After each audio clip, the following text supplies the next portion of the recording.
You can see by our surroundings here that we're in a bit of a heritage centre, and it's something that we've been building over the last year or two in the Belfast Orange Hall, taking advantage of derelict space.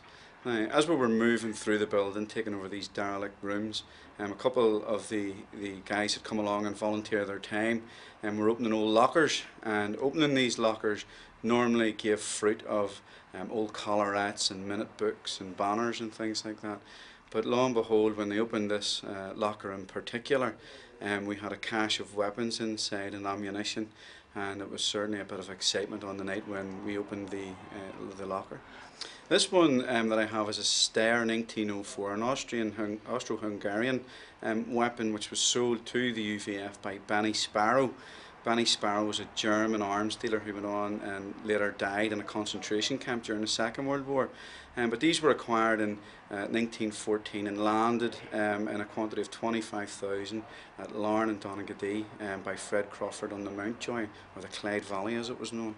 The thing that when we found them, we were afraid. By and large, the first reaction when you see weapons looking back at you is one of trepidation.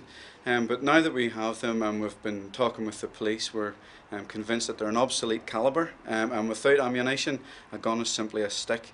And we're quite thankful to have them. But they are a timely reminder of days gone by. They're a great exhibition piece, a great educational resource, and something that's caused a bit of excitement in the hall and further afield. Well, there was a consignment of 10, all stamped with a little UVF stamp on the butt, and that really gave the ownership to the UVF. The UVF were meticulous in their bookkeeping. All weapons were signed for, were documented, and were catalogued, and every one of them would have had to have been accounted for. And so with the little UVF stamp gave ownership. It was for no other reason just to say that they were UVF property, and the UVF quartermaster would have put them here in days gone by. It's a good situation that we have now, and it's maybe a reflection of changed days. I think maybe if we would have found these 20 or 30 years ago, they'd have been cut in half, no questions asked.